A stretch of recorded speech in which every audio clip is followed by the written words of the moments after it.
Welcome to my channel. Kids Tunes, please like, share, and subscribe. एक बार एक लड़का था राजू नाम का, जो अपनी माँ कविता और छोटे भाई मोनू के साथ राजपुर गांव में रहता था। राजू के पिता का देहांत उसके बचपन में ही हो गया था। तब से राजू की माँ ने ही घर के लिए पैसे कमाने की जिम्मेदारी उठाई। कविता ने बहुत मेहनत की अपने बच्चों का पालन पोषण करने के लिए। पैसों की कमी की वजह से राजू ने स्कूल तक छोड़ दिया और अपनी माँ के साथ काम करने लग गया। उन्होंने मोनू की पढ़ाई को नहीं रोका। कविता हलवाई की दुकान पर मिठाइयाँ बनाने का काम करती थी।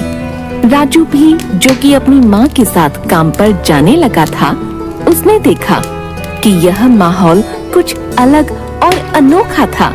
कैसे बूंदी को कढ़ाई में तल के चाशनी में डुबोकर लड्डू बनाए जा रहे थे, कैसे बेसन और बूरे को मिलाया जा रहा था, फिर उसके लड्डू बनाए जा रहे थे और अंत में बर्तन में रखकर टेबल पर सजाए जा रहे थे। यह सब राजू को बहुत पसंद आया। घर जाने के बाद, माँ, मुझे हलवाई का काम बहुत पसंद आया। सच में बेटा? फिर क्यों ना रोज तुम मेरे साथ आ जाओ, बस काम के लिए नहीं, सब कुछ सीखने के लिए भी, ताकि तुम एक दिन एक बहुत बड़े हलवाई बन जाओ, है ना? हाँ माँ, मैं वादा करता हूँ। उस दिन से राजू उस काम को और गौर से देखने लगा। उसने जल्द ही सब कुछ सीख लिया। राजू को इस काम में बहुत दिलचस्पी हो गई और वह काम को बहुत जल्दी करने लगा। बाकी के सभी कारीगर राजू की कला को देखकर हैरान रह गए। सभी लोग उसकी बहुत तारीफ करते थे और उसकी माँ को भी अपने बेटे पर बहुत गर्व महसूस होता था। इसी तरह राजू ने 5 साल मन लगाकर काम किया। इसी दौरान राजू की माँ की तबीयत अचानक खराब हो गई और उसने काम पर जाना बंद कर दिया।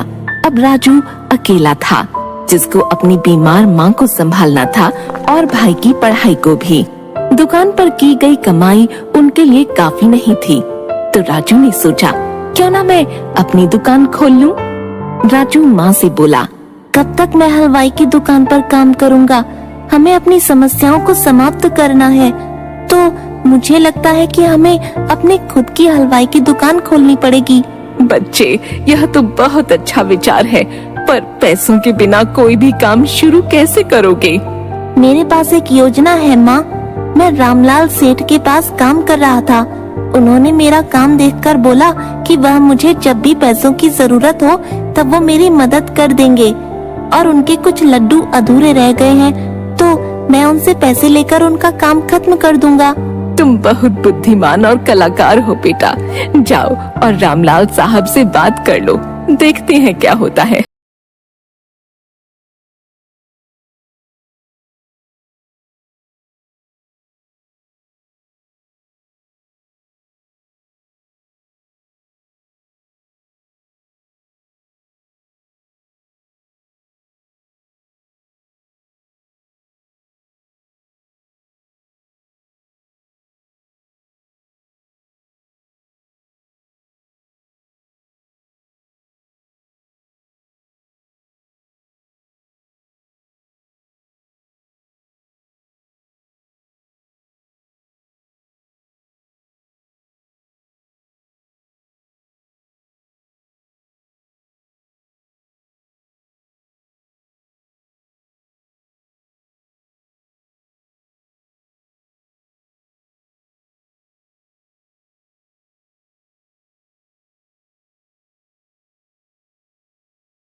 अपने दोस्तों के पास गया और उनको इस काम के बारे में बताया। सारे दोस्त इस विचार से खुश थे और तुरंत राजू ने उनको काम के लिए पैसे भी दे दिए। अगले दिन से सबको काम पर लगना था। अगले दिन राजू के दोस्त आए अपना अपना सामान लेकर। राजू ने बचे हुए पैसों के साथ बाकी का सामान लाया, जैसे कि बेसन, बूरा, घी वगैरह। उसके दोस्तों के आने से पहले ही उसने सारा सामान तैयार रखा। सब लोग इस नए काम को लेकर बहुत खुश थे, क्योंकि वह सब जवान थे, तो वह काम को जल्दी जल्दी करने लगे। राजू सभी को सही दिशा दिखा रहा था काम करने की, और देखते ही देखते 10 दिन में सारे लड्डू तैयार हो गए। रामलाल के लड्डू खा के सभी दंग रह गए। राजू के पहले हलवाई भी यह लड्डू खाकर आश्चर्यचकित रह गए कि उसने इतने स्वादिष्ट लड्डू बनाए।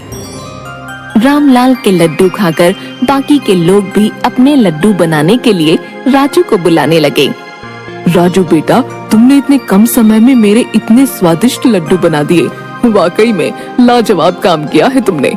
रामलाल ने फिर राजू को अपने काम के लिए अच्छा खासा पैसा दिया।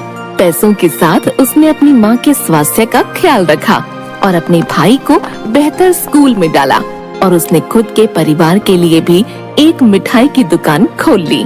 20 वर्ष के अंदर अंदर उसने कई प्रकार के लड्डू बना दिए। उसने अपनी कला का इस्तेमाल किया और अपनी मेहनत के साथ, जिसकी वजह से उसको प्रशंसा मिली। अंत में उसने अपने परिवार को सुखी भरा जीवन दिया।